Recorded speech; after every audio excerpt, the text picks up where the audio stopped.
no one is coming. Because the world does not reward need. It rewards power. And if you still wait, still hope, still expect someone to save you, then you were never meant to rule anything. You were meant to be ruled. When a man cries out for help, the world grows quiet. But when a man builds in silence, people begin to listen. This is the brutal truth. If they wanted to help you, they already would have. You were trained to believe that pain earns compassion. But in reality, pain only earns attention if it's profitable. And your suffering, it has no market value. You're not abandoned. You were never even considered. This is not a tragedy. This is an opportunity. Because now, you are no longer bound by the illusion of rescue. No alliances. No mercy. No waiting. You don't cry. You calculate. You don't explain. You disappear. You don't plead. You become something they fear. The ones who rise are not the ones who are loved. They are the ones who are needed and feared. You will not be remembered for your softness. You will be remembered for how quickly silence turned you into steel. So don't wait. Focus. Strategize. And return like a storm no one saw coming. That's the Machiavellian way. And once you accept that no one is coming, something changes. You stop waiting. You start building. You're waiting for something. Someone. A sign. An opportunity. A person who finally sees your potential and says, I believe in you. But no one's coming. And deep down, you already know that. Because if they were coming, they would have been here by now. No knock on the door. No phone call. No helping hand. Just silence. And the growing awareness that maybe, just maybe, this is all up to you. You've been trained to wait. Conditioned to believe that if you're good enough, loud enough, kind enough, someone will notice. Someone will reach down and pull you out of your darkness. But here's the truth. Most people are too busy drowning to notice you sinking. They don't even see you. Because they're not looking. They're too caught up in trying to be seen themselves. You want to be understood. But how can they understand you when they don't even understand themselves? You want someone to heal your wounds, but they haven't even stopped their own bleeding. You're still hoping they'll validate you, that they'll say, you're doing great, that they'll see your effort and give you permission to keep going. But they won't, because most people don't reward quiet growth. They don't celebrate invisible discipline. They only react to finished results. And by the time you get those results, you won't need them anymore. Here's the paradox. When you finally become the person worth noticing, you no longer care who's watching. You outgrow the need that once held you hostage. That need to be saved. You are not weak for wanting support, but you become weak the moment you expect it. And they know it. People can feel when you're waiting to be rescued. That silent desperation, it leaks through your smile, your tone, your hesitation. It tells them they don't need to respect you. Because you don't fully respect yourself, no one is coming. And that's the best thing that could ever happen to you. Because now, all the power is yours. You stop waiting, and you start moving. You stop hoping, and you start building. You stop begging, and you start becoming. Machiavelli didn't write for the liked. He wrote for the feared, the calculated, the ones who knew. If I don't shape this world to my will, it will shape me into its pawn. And Stoicism never promised salvation. It promised sovereignty. It asked, what are you in control of? What do you still blame others for? The moment you stop waiting for a savior, you become one for yourself. And one day, others will look to you for strength, not because you asked, but because you became it. You want freedom. Then cut every rope tied to outside validation. You want respect. Then build the kind of discipline that doesn't require applause. You want peace. Then stop hoping the world will give it to you, and create it inside you. Brick by brutal brick. Here's the price. You will have to outgrow every version of yourself that depended on comfort. You will have to bury the part of you that begged to be seen, and kill the identity that was built on waiting. Because as long as you wait, you do not rule. You react. You serve. You stay small. So here's your first rule. No one is coming to save you. And you don't need them to. Let them sleep. Let them doubt. Let them forget your name. While you build, in silence. While you become, without ceremony. While you sharpen, without asking for praise. Let them underestimate you. That's your leverage. Let them think you're struggling. That's your camouflage. Because one day, you will not need to speak. They will feel your presence before you say a word. And when they ask how you did it, you'll smile and say nothing, because they weren't there when it mattered. And you don't owe them the story. So I'll ask you, who were you waiting for? What were you hoping they'd say? And what if they never show up? Would you still rise? Would you still build? Would you still become the threat the world didn't see coming? Don't answer with words. Answer with focus. Answer with fire. Answer by becoming. You've stopped begging. Now it's time to stop reacting. Because focus is not discipline. It's domination. Everyone says, focus on yourself. But no one tells you what that really means. It's not journaling with candles. It's not a gym selfie with motivational quotes.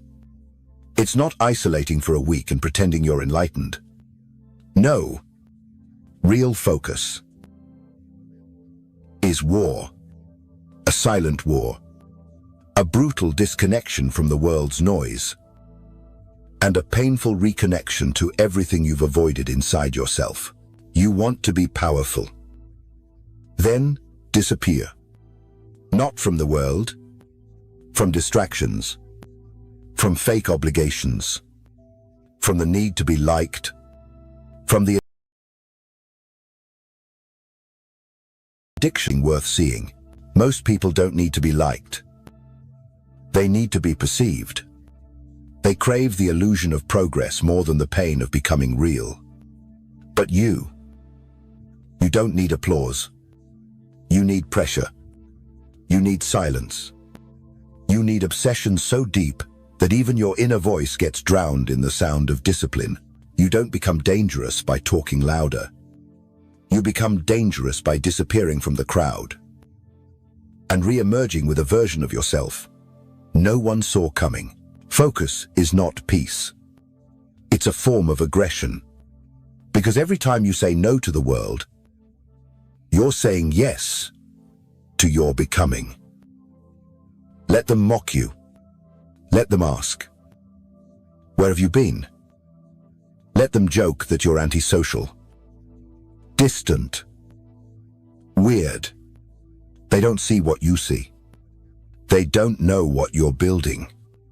Because they weren't there when you were breaking old habits at 3 a.m. They didn't hear your inner voice screaming for comfort while you chose structure. They didn't see you say no. When everything inside you begged for a distraction, that's the part no one claps for. The ugly, boring, ruthless process of becoming someone they can't recognize anymore. Focus is violent. It kills who you were, so you can become who you need to be. It isolates you not because you're better than them, but because you're done pretending you're the same. You don't owe anyone updates. You don't need to explain your silence. You don't need to post about your healing. You just need to build until the world is forced to adjust to your presence. And if they don't understand, perfect. That's your advantage. Confusion is your cloak. Disappearance is your weapon. Surprise is your power. They think you're losing. Let them. They think you're behind. Let them. Because by the time they realize what you've done, you'll be too far ahead for them to touch you. You don't just focus to win. You focus until your name alone makes people nervous. Until your silence becomes heavier than their noise. Until your existence shifts the temperature in a room. You want that. Then earn it. Burn every distraction. Starve every craving that makes you soft. Reject every dopamine hit that keeps you average. Focus until your presence is a warning, not a request. Until your actions speak so loud that the ones who ignored you start whispering about you in rooms you've never entered. Don't focus to fix yourself. You're not broken. You're just scattered, fragmented across opinions, expectations, and validations that were never yours to begin with. Bring it back. Call yourself back from every place you left your worth, and put it where it belongs. In your hands. Machiavelli wrote, "Men rise from obscurity not by chance, but by the careful neglect of all that is unnecessary." That's focus. The careful neglect of everything that doesn't build the version of you the world fears disappointing. So ask yourself, what do you still crave that keeps you average? Who are you still performing for? What distractions are you secretly loyal to? Be honest, and then be ruthless. Focus until you can't be manipulated. Until your eyes stop scanning the room for approval. Until your peace is not negotiable. Until your absence becomes louder than their presence. So I ask you, what would happen if you focused for the next 6 months like your life depended on it? No validation. No posts. No shortcuts.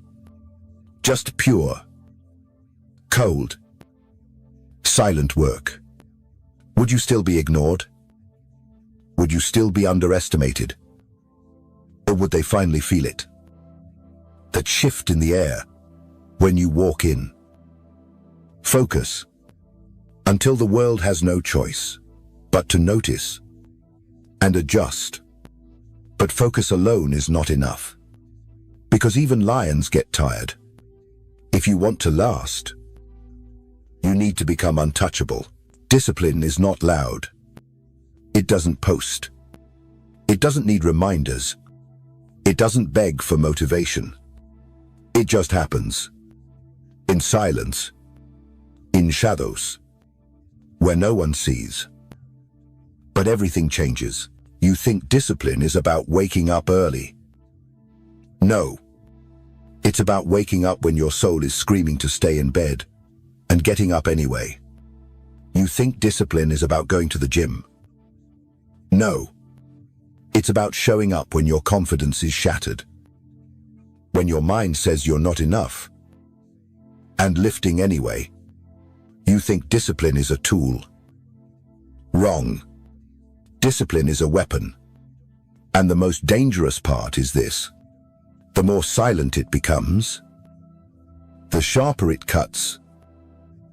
They told you discipline was for achieving goals. They lied. Discipline is not about the goal. It's about who you become in the process of not quitting. Discipline is the act of killing who you were every single day in order to resurrect who you're becoming. It's sacrifice without applause. Effort without attention. Victory without celebration. It's eating alone, training alone, studying when your friends are partying, walking the cold path while everyone else is cozy in comfort. But here's the truth they don't tell you. Discipline will make you lonely. Because weakness loves company. The moment you stop drinking, they'll call you boring. The moment you stop chasing validation, they'll say you've changed. The moment you choose growth over distraction, they'll say you've become cold. Let them. That's how you know you're leaving their world behind. Discipline makes you dangerous because it frees you from the world's leash. When you can tell your emotions, not today. When you can feel pain and still move. When you can want comfort and still choose the hard thing. That's power. That's self-ownership. That's the kind of man or woman no one controls, and that's why most people never master it. Because discipline has no reward in the short term. It's silent, it's invisible, and it makes you question yourself every step of the way. But if you survive it, if you endure the season where nothing makes sense, where no one claps, where nothing looks like it's working, you become untouchable. Marcus Aurelius wrote, "If it's endurable, then endure it. If it's not, then stop complaining. Either way, act." That's the Stoics' law. No whining, no waiting, no excuses, just movement. Cold, precise, inner-led. Most people pray for motivation. You build a life that doesn't need it. You act without feeling ready. You move without needing clarity. You execute without needing praise. Because you understand, discipline isn't about doing your best. It's about doing what's required. Machiavelli warned, men must either be caressed or destroyed. Do you know what that means in your life? You're either ruled by your desires, or you destroy them before they destroy you. And discipline is destruction of laziness, of comfort, of excuses, of soft identities that crumble under pressure. Let them call it obsession. Let them say you're too intense. That's fine. Because while they're negotiating with their feelings, you're building, sharpening, becoming a version of yourself that terrifies the part of them still addicted to weakness. You don't need a perfect plan. You just need brutal consistency. You don't need to feel like it. You just need to show up. You don't need praise. You need pressure. Because pressure makes clarity. And clarity creates fear. So I ask you, what's the one habit you keep negotiating with? The one thing you know would change your life, but you still treat like an option. Why haven't you executed yet? What excuse are you clinging to? And who would you be if you dropped it now? Discipline is not a habit. It's a personality. It's the cold, immovable part of you that keeps walking long after the weak version of you has tapped out. Let the world run on feelings. Let them cancel plans because they're not in the mood. You move when you're dead, tired. You execute when it's unfair. You act, not because it's easy, but because you refuse to stay soft. Focus until your discipline becomes your default. Until people wonder how you stay so consistent. Until your presence triggers their shame. Until your silence says, I don't need to talk. My results will speak when I'm done. Once you learn to be untouchable, you'll realize why you were suffering. Not from the world, but from the lies they taught you. You think you're free, but you're not. Because your mind still twitches every time someone frowns at you. Your voice still changes to sound more agreeable. You're still checking who liked, who replied, who noticed. That's not freedom. That's slavery. Psychological slavery. To their opinions, their faces, their silence. You act like you don't care. But deep down, you're still begging. Do they like me? Was I enough? Did I offend them? Am I too much? You've become a hostage to a courtroom that doesn't even exist. A prisoner of imaginary judges. And worst of all, you've convinced yourself it's normal. This disease is called approval addiction. And it's everywhere. It hides under empathy. It hides under kindness. It hides under being polite. But it's not virtue. It's weakness in disguise. It's the need to belong overpowering the duty to become. You can't lead when you need to be liked. You can't build truth when you're terrified of rejection. You can't be respected if every decision you make is filtered through the lens of, what will they think of me? The Stoics taught this long before social media existed. Epictetus said, if someone speaks ill of you, and it's true, correct yourself. If it's false, ignore it. That's it. Not argue. Note. Explain. Not beg them to change their mind. Just move. But that's not what the addicted do. They post for attention, then delete when it doesn't get enough praise. They tell the truth, but soften the edges to avoid confrontation. They shrink to fit in rooms they should have outgrown years ago. Here's the hard truth. The moment you crave their approval, they own you. You've handed them the keys to your identity, and they don't even know what to do with it. Except break it. Because people don't cherish what they control. They test it. They poke at it. They drag it. And if you let them, they will keep shaping you until you become a mirror for their comfort instead of a threat to their mediocrity. So what's the cure? Rejection. You need to seek rejection like a vaccine. Get exposed.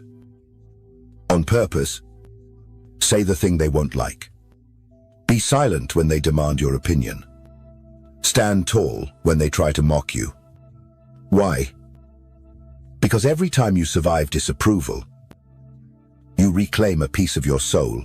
You want to know if you're addicted. Here's the test. If your truth makes you hesitate, you're still a slave. If you shrink around confident people, you're still a slave.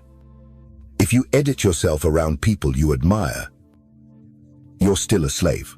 Machiavelli didn't write for people who wanted to be liked. He wrote for people who wanted to win. And in his world, likability was a weakness. Because the more they like you, the more they expect you to play nice. But power isn't nice. Power is clear, cold, non-negotiable. And it only becomes yours when you no longer need their smile to act. Let them think you're arrogant. Let them say you've changed. Let them gossip. Let them misunderstand. Why? Because you're not building a personality for comfort. You're building a force they can't dilute. Approval addiction doesn't die by accident. It dies in war. In the moment, you choose to be hated over being false. In the moment you speak, what must be said? Even if it costs you applause. So I ask you, what mask are you still wearing? Just to be liked? Who are you afraid of disappointing? What would happen if you showed your real face? Not the polite one. Not the friendly one. But the honest one. Would you still be loved? Would you still belong? Would you still be praised? And if the answer is no, Why are you still performing for them? Freedom begins where applause ends. Let them clap for someone else. You're not here to entertain. You're here to evolve. Focus until the only approval you need is from your future self. The version of you who no longer bows to fear, no longer shrinks to please, and no longer explains what was never their right to question. And when you strip away the lies, you'll see the addiction beneath it all. The real disease, the silent hunger. The weak think silence means defeat. The wise know. Silence is the beginning of domination. Because when you speak, you reveal. When you react, you surrender frame. But when you say nothing, you force them to question everything. Silence is not passive. It's calculated. It's strategic. It's war without motion. You think ignoring someone is petty. No. It's powerful. Because nothing frightens the insecure more than not being acknowledged. People crave validation. They expect noise. They feed on your reaction like oxygen. So when you go silent, when you withdraw that oxygen, they suffocate on their own chaos. Stoicism teaches restraint. Machiavelli teaches leverage. Silence is both. It restrains your weakness and weaponizes their instability. You don't respond to every insult. You don't chase every rumor. You don't explain your decisions to people who never earned access to your mind. Because every time you explain, you lower yourself. You step off your mountain to fight insects on the ground. Why would you do that? Let them talk. Let them assume. Let them twist the story. Because in silence, you win without lifting a finger. Niccolò Machiavelli once wrote, "It is better to be feared than loved." If one cannot be both. But what he didn't say out loud is that silence creates both. They fear you because they can't predict you. They admire you because they can't define you. When you say nothing, they project everything. Was he offended? Is she angry? Are they still loyal? You see, you're in their head now. That's psychological power. That's the kind of power no title, no speech, no performance can manufacture. But this only works if you learn to sit in the discomfort of not being understood. That's the test. Can you stay quiet when your ego is screaming to explain? Can you let the lies spread because your truth is too valuable to waste on them? Can you let them misjudge you because their opinion means nothing to your evolution? Silence is not emptiness. It's control. It's knowing your worth so deeply that you no longer need to advertise it. There's a reason kings don't argue. There's a reason bosses don't explain themselves to interns. There's a reason predators don't roar before they strike. They don't need to. Presence is enough. Silence is enough. Stillness becomes threat. But make no mistake, silence is not passive-aggressive. It's not childish avoidance.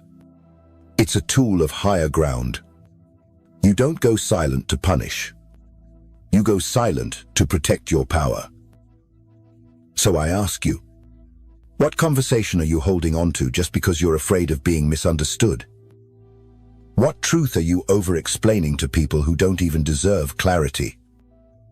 What if you stopped responding entirely? Would the world collapse? Or would you finally reclaim the energy you've been bleeding into pointless validation? Silence doesn't mean you're weak. It means you've grown too powerful to fight battles beneath you. It means your attention has become so rare that people panic when they no longer receive it. Focus until your silence becomes sacred. Until you don't owe reactions. Until you don't flinch when they provoke. Until your stillness commands more than their noise ever could. You are not here to explain yourself. You are not here to soothe fragile egos. You are here to build, to lead, to dominate. First your emotions, then the environment around you. And the first tool of true control is silence. So next time they test you, next time they insult you, next time they post their little shot at you online, don't respond. Not because you're scared, but because you're above it. And nothing scares a loud world more than a person who no longer reacts to it. But hunger without power is just suffering. So now, you stop chasing love. You start commanding respect. There is a kind of presence that dominates the room. But there's a kind of absence that dominates the mind. And that's the power you're about to learn. Most people are addicted to visibility. They want to be seen, heard, validated, constantly. But the more you show up, the less they value your presence. The more you explain, the less they hear you. The more available you are, the less power you hold. Disappearing is not quitting. It's not giving up.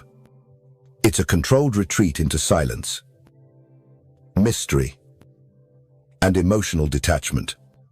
You remove your light, so they feel the darkness. You remove your attention, so they panic. You remove your access, so they realize how much they took you for granted. Machiavelli said, "Men forget more easily the death of their father than the loss of their inheritance." Let that sink in. Your presence is valuable, but only when it's scarce. When you disappear, you become the inheritance they didn't know they were squandering. There are times when the most strategic move is to vanish. No explanations, no warnings, no closure. Why? Because disappearing forces reflection. It exposes dependency. It creates psychological imbalance. And in that imbalance, they finally start to see your worth. But this isn't about games. This isn't about ego. It's about energy conservation. You don't give your presence to chaos. You don't offer your energy to noise. You don't keep showing up where you're being drained. You disappear because self-respect demands it. The Stoics called it withdrawal from externals. They trained their minds to be indifferent to fame, to flattery, to social noise. Because anything you need from the outside can be used to control you. Disappearing is proof that you no longer need to be seen in order to feel real. But beware. Disappearing is painful. You will be called cold. You will be misunderstood. You will lose people who only valued you when they had constant access to you. Let them go. Because what you gain is 10x more powerful. Focus, self-mastery, mystique, and leverage. You become the ghost they can't replace. The standard they can't recreate.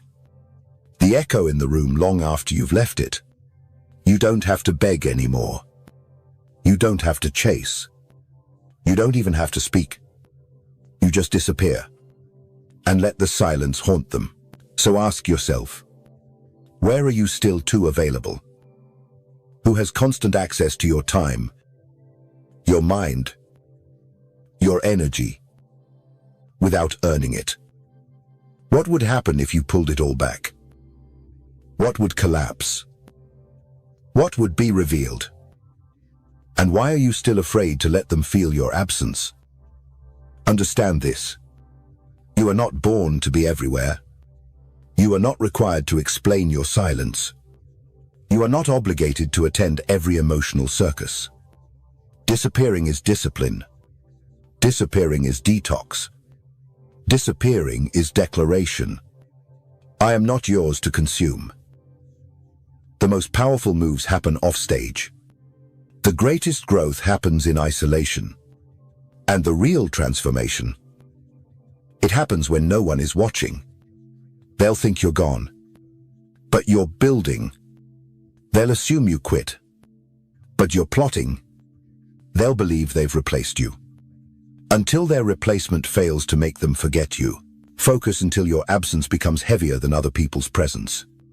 Focus until you no longer fear being forgotten. Because you've become unforgettable. Focus until disappearing is not an escape, but a tactic. The moment you no longer chase is the moment they start to notice. But by then, you'll already be gone. When you disappear, they expect you to come back soft, grateful, apologetic, ready to explain where you've been and why you left. Don't. Come back silent. Come back changed. Come back so evolved that they feel guilty for even assuming they knew you. You don't owe explanations for your transformation. You don't need to narrate your rebirth to people who clapped for your collapse. You don't need to prove you've healed. Just move different. The world is addicted to updates. People want progress reports, emotional check-ins, reassurance that you're still the same. Don't give them that. Because if you're still the same, you've wasted the pain. If you're still explaining, you're still attached to their validation. If you're still hoping they understand you, you're still building for them. Not for you. This is your rebuild phase. And it must be ruthless. Cold. Quiet. No broadcast. No documentation. No, I'm working on my self-captions. Let them see you only through the results they can't ignore. You want respect. Then stop explaining your process to people who haven't earned a seat at your table. You want power. Then stop narrating your pain to people who secretly enjoyed watching you struggle. You want peace. Then stop seeking closure from people who were comfortable with your confusion. You are not a customer service agent for your own evolution. You are not here to clarify, correct, or convince. You are here to build. And building requires solitude, silence, and sometimes being misunderstood. Machiavelli would tell you, he who is feared is less subject to betrayal. But here's the modern version. He who moves in silence becomes too unpredictable to attack. They don't know where to strike because you never told them where you're weak. They don't know how to insult you because you stopped broadcasting your triggers. They don't know if you're winning or losing. And that's power. There is a sacred beauty in not being understood. Because once they get you, they put you in a box. And once you're in that box, they expect you to stay there. So destroy the box. Rebuild without pattern. Grow without permission. Let them think you've changed. Because you have. But not for them. For war. For peace. For truth. For you. So I ask you, who are you still explaining yourself to? Whose understanding are you still chasing? What part of you are you keeping small? Just to make someone else feel comfortable? What would happen if you stopped explaining and just became? Would they leave? Would they get angry? Would they talk behind your back? Good. Let them. Because the people who love your silence will love your next version even more. And the ones who hate it were never with you to begin with. Rebuilding is not about revenge. It's about redirection. From audience to empire. From reaction to strategy. From look at me to watch what I do next. You're not a work in progress. You're a weapon under construction. And the best weapons are never explained, only revealed. When it's too late to defend against them, stop giving them previews. They don't deserve the trailer to your comeback. Give them silence. Then give them shock. Then disappear again. The world teaches you to be humble. But real humility is not staying small, so others feel secure. It's building in silence, so that when you rise, you don't need to announce it. Your existence will speak loud enough. So disappear. Rebuild. Return. But never explain. They'll wonder why you disappeared, but they never noticed you when you were present. Now, you reappear. Different. Unreachable. You didn't disappear to be missed. You disappeared to become lethal. And now, you're back. Not to prove anything. Not to reconnect. But to own the room in a way you never could before. This is not a comeback. This is a takeover. Because the new version of you doesn't walk in to be welcomed. He walks in, and the air changes. The energy you used to waste on pleasing has turned into focus. The words you used to spend on explaining have become silence that cuts deeper than insults. And the time you used to give freely has become a luxury no one can afford anymore. This is the phase they didn't expect. The version they can't handle. The posture that says, I'm not here for applause. I'm here to command. Stoics called it ataraxia. Unshakable calm. Machiavelli called it virtù. A force of inner power that bends others without lifting a blade. You now carry both. And people feel it before they understand it. You don't need to raise your voice. Your silence already dominates the space. You don't need to justify your path. Your presence already makes people self-correct. You don't even need to speak. You walk in, and those who once doubted you lower their eyes. That's real revenge. Not loud, not public, just undeniable. People will test you. They'll joke about the new you. They'll try to bait you into reacting. Don't. Because if you react, they know they can still reach you. But if you remain calm, if you stay cold, if you let the silence stretch, you'll watch their confidence dissolve. You're not who they left. You're not the soft version they once dismissed. You're not the over-explaining, over-giving, over-available version anymore. You are now the consequence of everything they underestimated.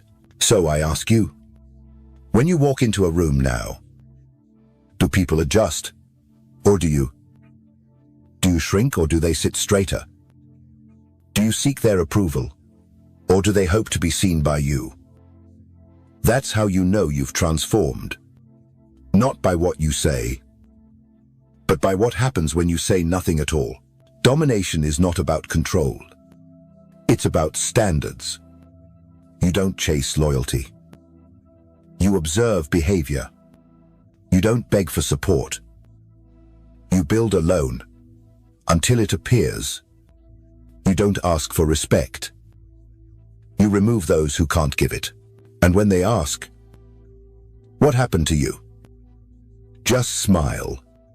Because if they have to ask, they were never supposed to understand the answer.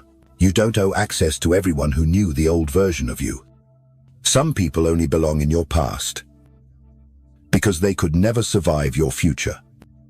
And your future is not soft. It's sharp. It's selective. It's sacred. You are now the threat. Not because you're cruel, but because you no longer tolerate being misunderstood, undervalued, or explained away. You don't fit in their boxes anymore. You've burned the labels. You've broken the mirrors. You've become unnameable. This is your return. But not for applause. For dominance. For precision. For silence That leaves a mark. They thought you were gone. They thought they won. But they forgot something crucial. You weren't resting. You were sharpening. And now, you don't argue. You don't explain. You don't show off. You just exist. In a way that no one can deny, and no one can replace. Disconnection is not cruelty. It's self-respect. And now, you enter a new realm. Silence as strategy. Let's get one thing straight. You were never meant to fit in. You were meant to take over. And the moment you stop begging for a seat at their table, you start building one of your own. So solid, so undeniable, that even your enemies have no choice but to respect it. This is not about revenge. This is not about attention. This is about focus, so pure it becomes an extinction-level event. They won't see you coming, because you won't be screaming. You'll be building. The Stoics believe that external chaos is irrelevant to the internal mission. Machiavelli believed that power is not seized by asking, but by moving in silence until the system has no option but to revolve around you. Now you carry both truths, unbreakable calm and silent dominance. Every time you choose to focus instead of respond, you drain their influence. Every time you double down on your mission, you outlast the noise. Every time you disappear to build, you replace the very people who thought they were ahead of you. Focus is the real weapon. Because focus multiplies. Focus compounds. Focus doesn't entertain gossip, distraction, or fake connections. Focus ignores who's winning today, because it's too busy becoming the only option tomorrow. This is how you replace them. You don't fight them. You make them irrelevant. You don't argue for space. You become the space. You don't copy their blueprint. You design a new structure so intelligent that their version looks ancient in comparison. Let them go viral. Let them trend. Let them chase fame and followers and noise. You're building permanence. You're building an idea so powerful that one day, it won't matter how loud they were, only that you lasted. So ask yourself right now, where is your focus leaking? What distractions have you been justifying? Who are you still following that you should have outgrown? And what would happen if for the next 365 days, you focused like your life depended on it? Would you still be around the same people, doing the same things, feeling the same doubts? Or would you be the one they all whisper about? Because you no longer needed to compete. You replaced them. This is the moment you stop playing small. You stop auditioning. You stop reacting. And you become a system, a movement, an energy so locked in that even if they don't like you, they can't ignore you. Because the product of focus is not success. It's power. Machiavelli warned that those in power will always resist change, until change becomes too big to stop. So stop waiting for their permission. Stop asking for invitations. You don't need their blessing. You need tunnel vision. Because when focus becomes obsession, you don't compete in the market. You become the market. You will know you're on the right path when people start calling you cold, when they say you've changed, when they say you've become distant, calculated, unreachable. Good. Because only the unreachable can't be manipulated, and only the distant can see the battlefield clearly. Focus until their gossip becomes background noise. Focus until their spotlight starts to flicker. Focus until their followers look for someone more real and find you. Focus until they scroll past the noise and stop when they see your face, your brand, your movement, because you're no longer one of many. You're the one they can't replicate. This is what domination looks like in the modern world. Not louder, not faster, not even smarter. Just more disciplined, more unshakable, more obsessed. You don't need luck. You need consistency. And if you stay locked in long enough, you won't just rise. You'll replace everything they thought couldn't be replaced. In silence, you begin to see what noise was hiding. Your power, your identity, your next move. You want to know the final form of power? It's not wealth, not fame, not being followed, admired, feared, or even loved. It's this: you don't need anyone. Not to feel whole, not to feel worthy, not to keep moving. And the moment the world senses that about you, they panic, because they can't control what they can't tempt. They can't guilt what they can't shame. They can't manipulate what doesn't need them. This is the death of dependence, the execution of emotional hunger, the end of their leverage over your identity. You're not bitter. You're not closed off. You're just sovereign. Most people live their entire lives chasing connection to feel complete. They panic when left alone. They beg when ignored. They compromise when threatened. They obey when loved. Just to keep it. You don't. Because you've discovered something most never will. Freedom isn't gained. It's reclaimed. The moment you stop needing their approval to breathe. You no longer fear being misunderstood. You no longer chase being seen. You no longer perform for praise. Your silence isn't passive. It's tactical. Your absence isn't emotional.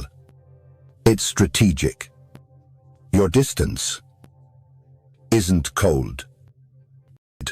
You are no longer an emotional hostage to other people's inconsistency. Their moods don't move you. Their gossip doesn't reach you. Their validation, you don't even notice it's missing anymore. Because you're full. Not from what they gave you, but from what you built inside.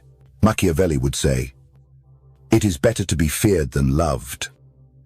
If one cannot be both. But here's the update. It's better to be neither. If you've built yourself to the point where neither can move you, this is the rarest power. Emotional autonomy. It's not "I don't need anyone" from a place of pain. It's "I'm whole without you" from a place of peace. You're no longer dangerous because you're angry. You're dangerous because you're untouchable. So ask yourself, who are you still afraid of losing? Whose opinion still makes you shrink? Who do you perform for, hoping they'll finally see your value? And what would happen if you let that go? Would you collapse? Or would you finally start living as if you've already won? You were not born to orbit other people's emotions.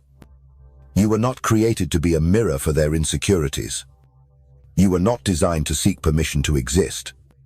The world will never tell you this truth. Because the world profits from your addiction to being liked. Break that. You don't have to hate anyone. You just stop needing them. And that's when you become a threat to every fragile ego in the room. Because they don't know how to control someone who simply walks away. Without flinching. Without apologizing. Without explaining. This is not loneliness. This is liberation. You can love people. You can connect. You can build empires with allies. But you don't need them. And if they leave, you don't break. You expand.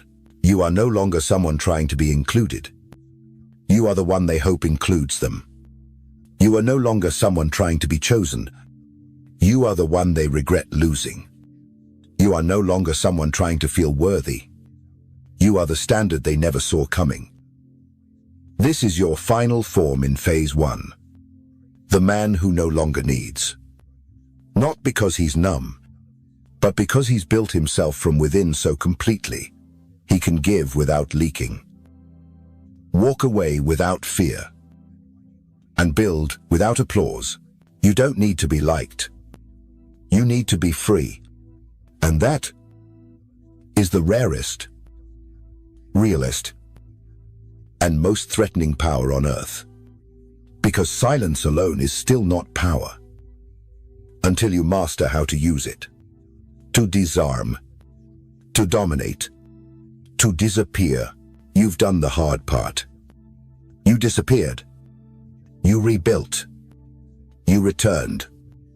And now, you don't need anyone. But that's not the end. That's the beginning. Because now that you are whole, you must create something greater than you. An empire, not made of gold, flags, or followers, but of influence, presence, precision, something that moves the world. Even when you're silent, phase 1 was personal. It was about restraint, focus, emotional sovereignty. It was about becoming a weapon no one saw coming. But phase 2, now you aim that weapon, strategically, deliberately, and most importantly, invisibly. This is the Machiavellian phase of empire, where you stop being a threat to individuals and become a systemic disruption. You don't ask to lead. You become so essential. They have to orbit you. You don't compete. You redefine the rules until they're playing a game you designed. And the best part, you do it all, without noise, while others post, rant, flex, and fight. You observe. You collect. You influence behind closed doors. You build networks. You master narrative. You train your replacements before they even realize they're playing for your side. This isn't about domination. It's about replacement at scale. One move at a time. One conversation at a time. Until the board belongs to you. This is empire through silence. This is leadership without being seen. This is legacy by design. Most people crave visibility. They want credit, recognition, validation. You want leverage. You want results without needing to be named. That's not weakness. That's Machiavellian mastery. So ask yourself now, what are you quietly building? What empire will exist because you existed? Who's watching your moves and doesn't even know they've already lost? This phase is not for the reactive. It's for the calculating, the patient, the untouchable. If you're still looking for applause, you're not ready. But if silence excites you more than praise, welcome to phase 2. Real power doesn't scream. It doesn't flex. It doesn't arrive with applause. It grows quietly, systematically, relentlessly. And by the time people realize it, it's already too late. You don't need to warn them. You don't need to threaten them. You don't even need to prove anything. You just accumulate leverage and let the results speak long after you've stopped talking. The world is distracted by noise. Who's trending? Who's loudest? Who's winning today? But you're not building for today. You're building for inevitability. Machiavelli taught that true power is rooted, not rushed. It must be seeded deeply. In people, systems, Influence. Infrastructure. So when it blooms, it doesn't just impress, it redefines reality. Here's what most people get wrong. They think visibility is the goal. They chase spotlight. They chase attention. They announce every step of the plan. But you do the opposite. You let them laugh. You let them ignore you. You let them think they're ahead, while in silence, you're building something they can't even detect until it controls them. Power isn't about force. It's about options. The more options you create, the fewer you need to beg for. You're not trying to win one argument. You're building so much silent leverage that you never have to argue again. You don't plant a tree and yank at the roots every day, asking why it hasn't grown. You water it, protect it, and trust the process. Because when it does grow, it casts a shadow so wide that everyone beneath it forgets what the sky looked like before it arrived. That's power. So you build in silence. You stack your skills. You develop systems. You master the unseen parts of the game. And you let time do the talking. Let the others announce. Posture. Perform. You're too busy becoming the one they rely on, without even realizing it. Let me ask you this. What are you accumulating? Quietly. Not money. Not followers. Not applause. But leverage. Credibility. Mastery. Are you so good they can't move without consulting you? Are you so essential they feel your absence before they appreciate your presence? If not, you're not building power. You're just performing strength. Here's how you know you're getting close. People start copying your moves. Without giving credit, they start fearing your silence. More than they feared your anger. They start asking for advice, but resenting your control. Good. That means the game has shifted. They used to dismiss you.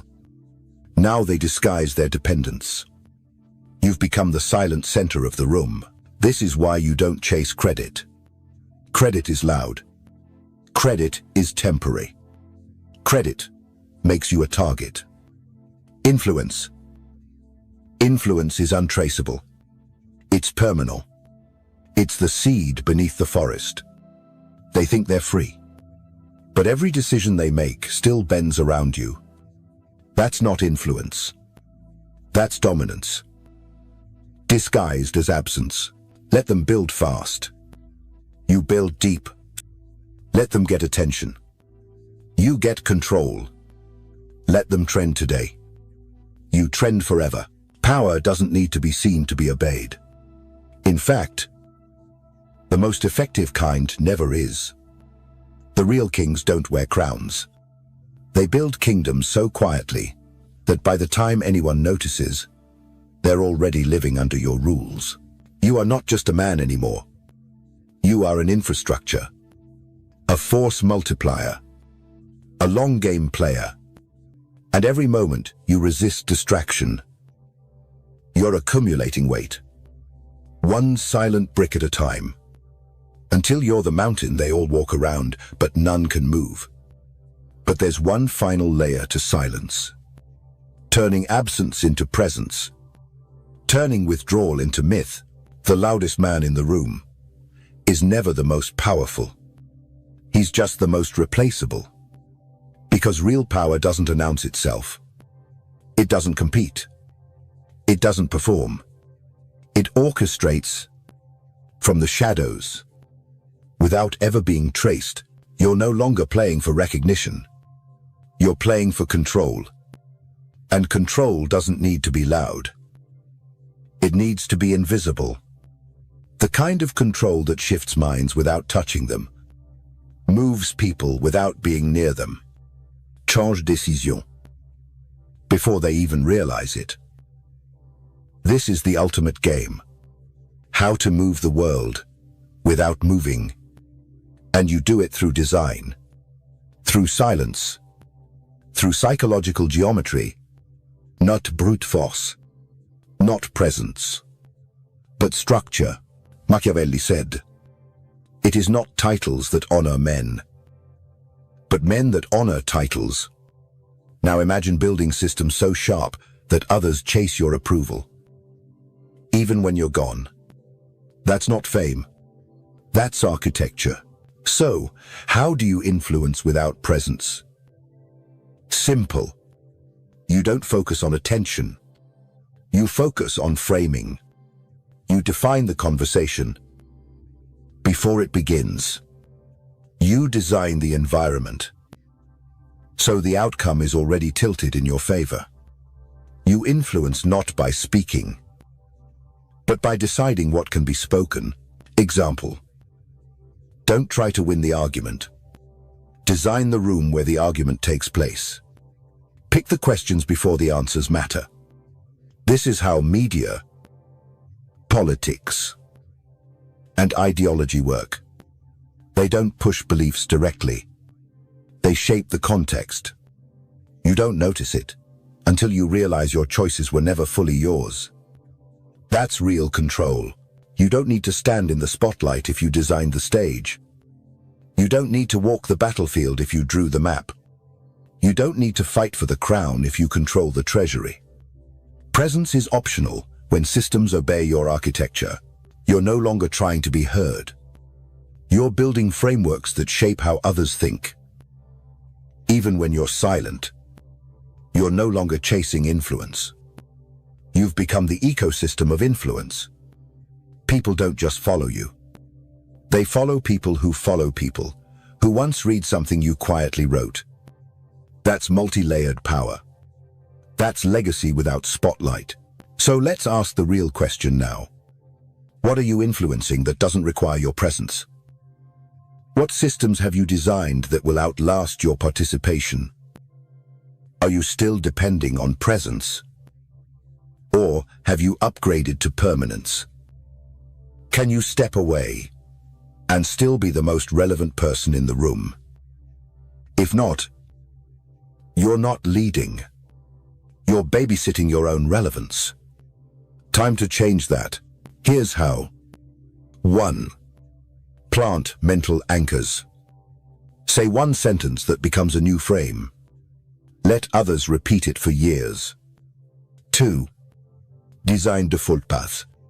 Create systems, habits, environments where your desired outcome is the easiest choice.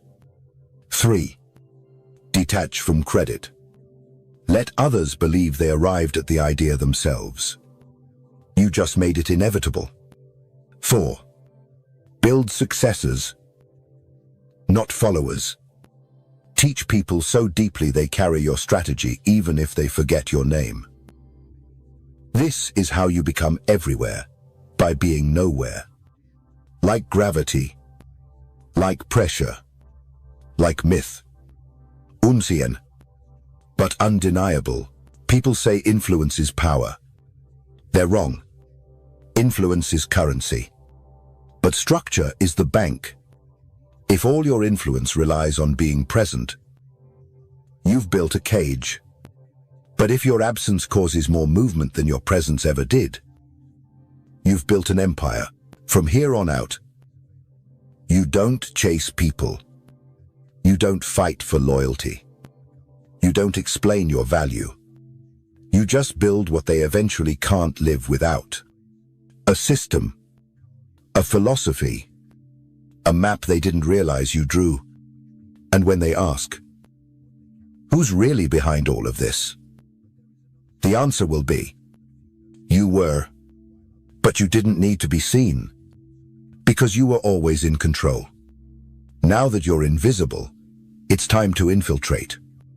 Not their attention, their psychology. You don't need to speak often.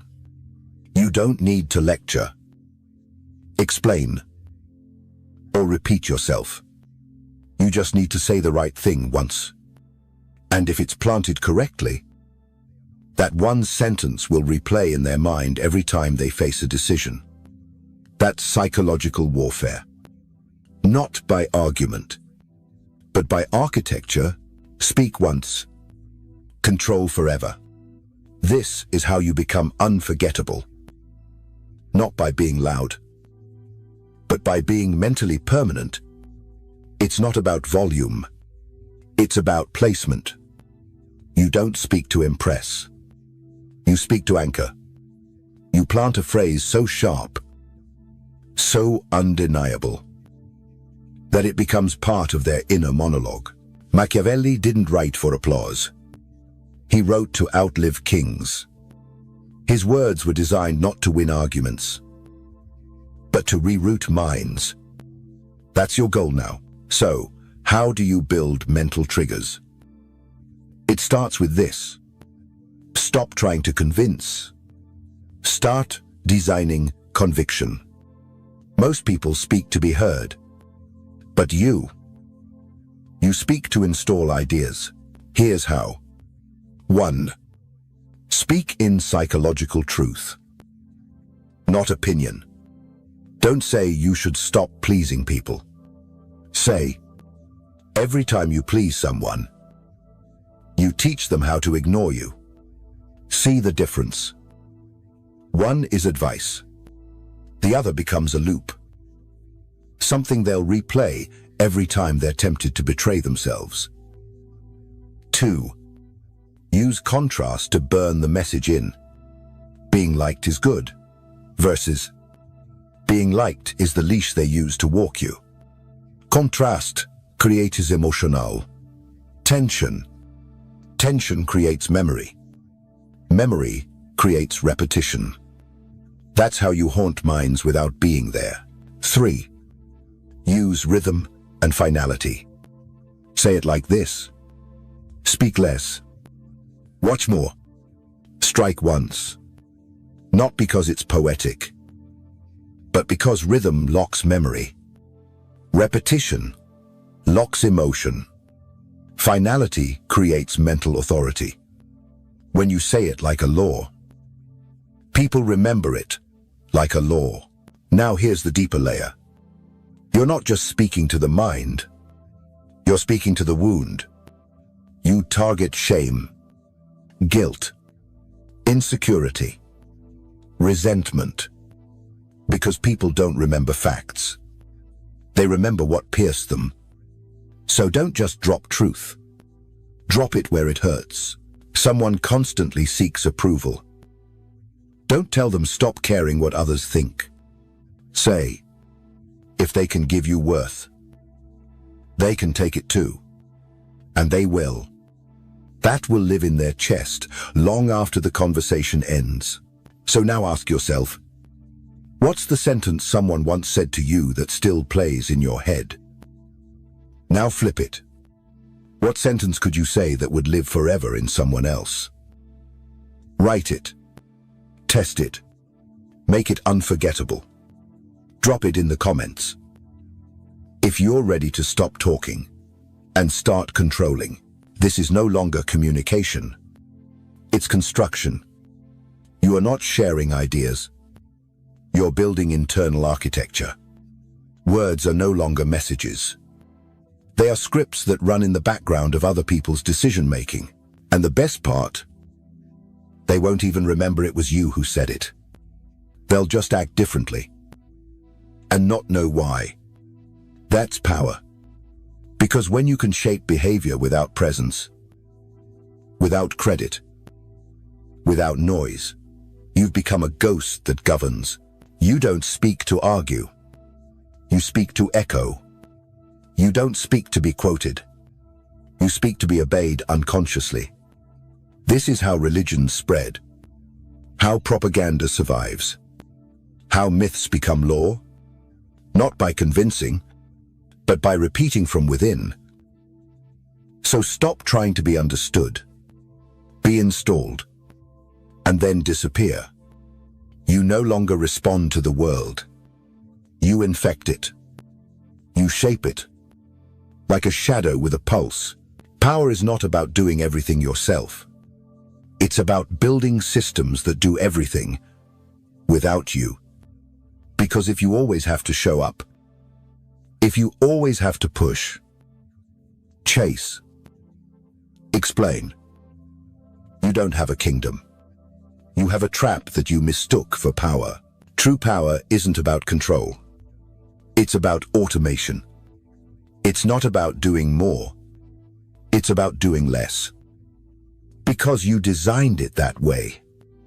Welcome to the kingdom of one, where everything bends toward you without needing your force. You see, most people never leave the cycle of effort. They build, they achieve, but they stay stuck in motion, trapped in the machine they created. They become slaves to the empire they imagined would free them. But you're smarter than that. You're not building to be busy. You're building to be absent. You want things to grow while you sleep. You want ideas to spread without speaking. You want money to multiply without labor. You want your presence to be felt, even when you're gone. That requires systems, Machiavellian truth. It is better to be feared from afar than to be overworked up close. So here's the shift. Stop asking, what do I need to do today? Start asking, what can I build today so I don't have to do it tomorrow? That's kingdom thinking. 1. Systemize your value. If your knowledge is only in your head, you're replaceable. Turn it into frameworks, products, processes, so others can apply it without you needing to be there. 2. Weaponize your absence. Design your schedule, your team, your routine, so that every time you pull away, your value increases. Scarcity isn't a weakness. It's sophisticated leverage. 3. Build reputational momentum. Your name should do work before you even enter the room. Let stories speak for you. Let results echo you. Let systems pre-sell your presence. When your brand does the talking, you don't have to. Think of a great general. He doesn't fight every battle. He builds commanders. He builds supply lines. He builds culture. So the war keeps moving even when he's asleep. That's what you're doing now. You are not just a man anymore. You are a kingdom. A one-man structure of principles, routines, alliances, assets. And the more you refine that kingdom, the less you ever need to perform again. Here's the audit. If you vanished for 30 days, what would break? Would your money stop? Would your influence fade? Would your presence be missed or forgotten? If the answer is everything would fall apart, you're still a worker, not a builder. But if the answer is the system would run itself and your absence would be felt like a black hole, you're building the right way. The Stoics would call this tranquility through structure. Machiavelli would call it strategic detachment. You can call it freedom engineered, because that's what this is. Freedom that doesn't rely on luck, but on architecture. You didn't just get peace. You built it, brick by brick, trigger by trigger, exit by exit. And now, you don't need to shout. You don't need to run.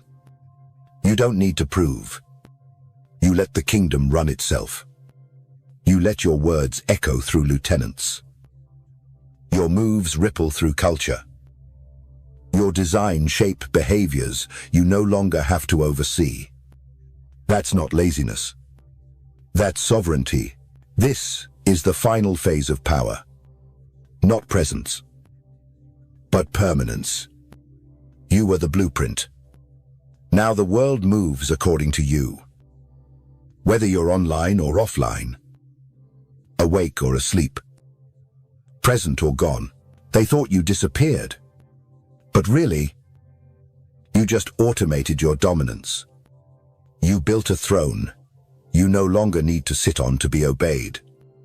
That's not power. That's legend. But what good is power if it doesn't last? Now you build the only thing that never dies. Legacy. Most people think legacy is about being remembered.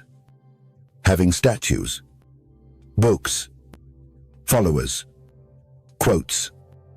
But that's not legacy. That's noise that eventually fades. True legacy.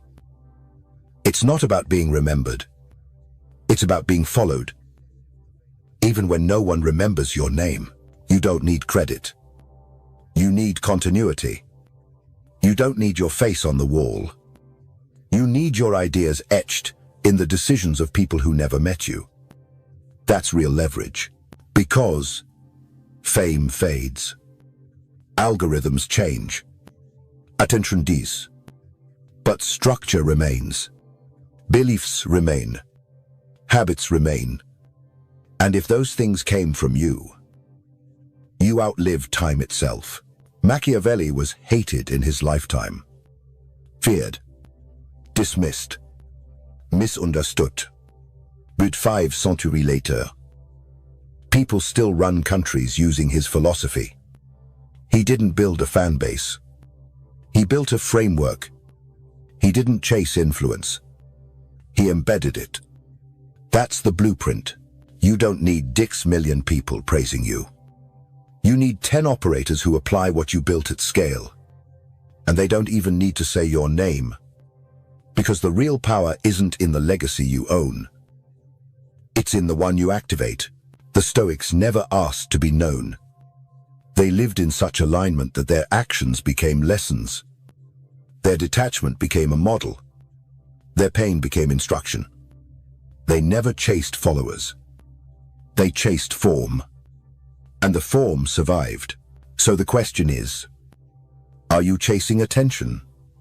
Or are you shaping behavior? Because fame might bring applause. But legacy, it rewires minds. One person at a time. One generation at a time. Silently. Permanently. How to build invisible legacy. 1. Stop trying to be the message. Become the messenger. Don't promote yourself. Promote the system. The structure. The thinking that others can live by. Detach your ego. Let your truth spread without your face on it. 2. Design frameworks people can adopt. Don't just say, be strong. Say, silence is your sword. Restraint is your armor. Disappearance is your strategy.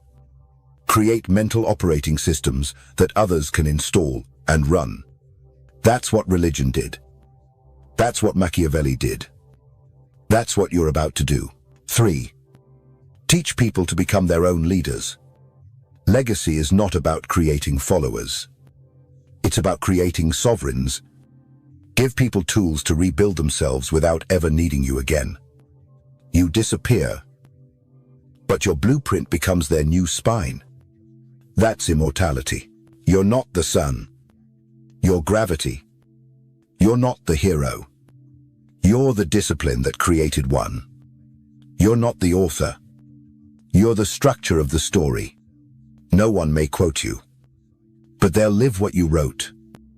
And that is legacy. Right now, what in your life will survive you? What system? Idea? Discipline? Belief will outlive your face, your voice, your name. What are you building that no longer needs you to explain it? If the answer is nothing, you're not done yet. But if the answer is, I'm building a system that will operate without me, then you've stepped into the final level of power. Legacy isn't something you leave. It's something you live into existence. Daily, quietly, strategically. It's not loud. It's not flashy. It's not even thanked. But it moves. Like roots under cities. Like code in a machine. Like breath in a religion. You don't see it. But it governs everything. They might not celebrate you, but they'll build everything on the structure you designed. That's leverage. That's permanence. That's domination without credit. Legacy is not about them remembering you. It's about them never being able to escape you. Even when they think they're free, they're still thinking in the frame you built. That's the true Machiavellian move. That's how empires become myths. That's how you win. And once your name becomes a law, once your silence echoes louder than their noise, then you will finally understand why the threat was never them. It was always you. You've done it. You've withdrawn. You've rebuilt. You've engineered your presence. You've designed your empire. And now, you no longer need to speak. Because now, everything reacts to your silence. This is not power. This is the after effect of power, where your name is no longer needed, where your voice is no longer present, but the decisions, the tone, the energy, all of it bends around you. Even in absence, you are the pressure. Most chase applause. You chased absence that echoes. Most try to be heard. You mastered how to be felt. And now, when you walk into a room, you say nothing, but their posture shifts. Their voice lowers. Their plans adapt. They feel it. The unspoken force. You are no longer a man. You are a field. A gravitational pull, a psychological storm, a memory that commands without presence. This is the final silence. Not perceive, not peaceful, but piercing. The silence that governs, without needing a single word. Most people fear silence. They fill it with noise, apologies, justifications, laughter, nervous chatter, because silence forces truth to surface. And in that truth, they face your shadow. They don't know what you're thinking. They don't know what you'll do. They only feel that they've already lost. That's psychological warfare. That's Machiavellian mastery. The room reacts, not because you speak, but because you don't. Your silence isn't a void. It's a message, sharper than threats, louder than speeches, heavier than orders. You don't need to interrupt anyone. You disrupt them. Just by existing, they question themselves more than they question you. They apologize before you accuse. They retreat before you engage, because they've already run the simulation in their head. And you won. Silently, you are not a presence. You are an environment. They breathe differently around you. They behave differently when you're near. They don't even know why. They just know they don't want to disappoint you. That's legacy-backed pressure. They're not scared of you. They're scared of what you make them see in themselves. That's when you become unplayable. The Stoic withdraws. The Machiavellian reprograms. You did both.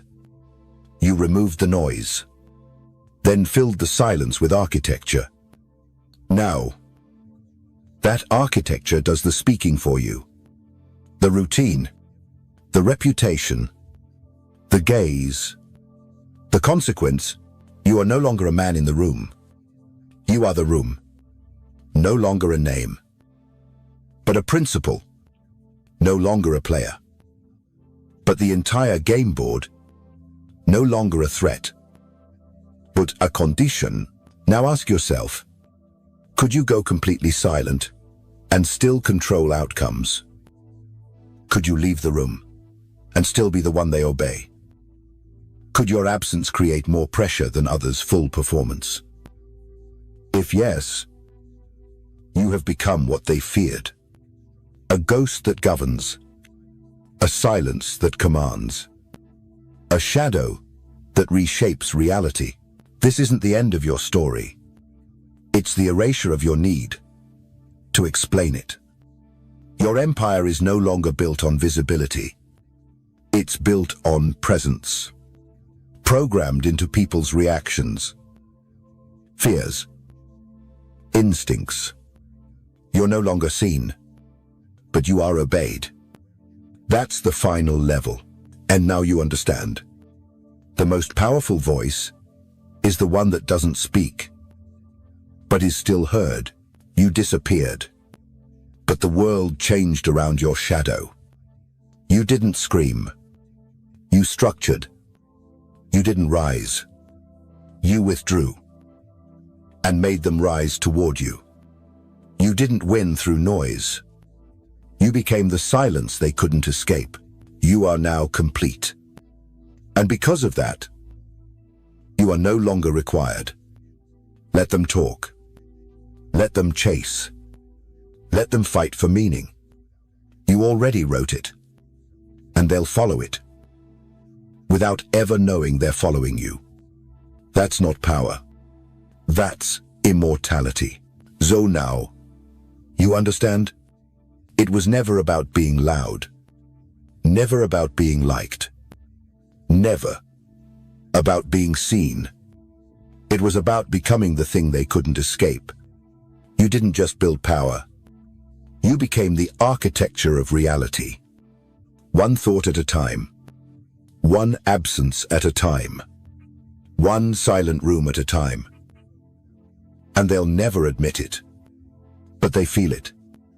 When they check their words before speaking, that's you.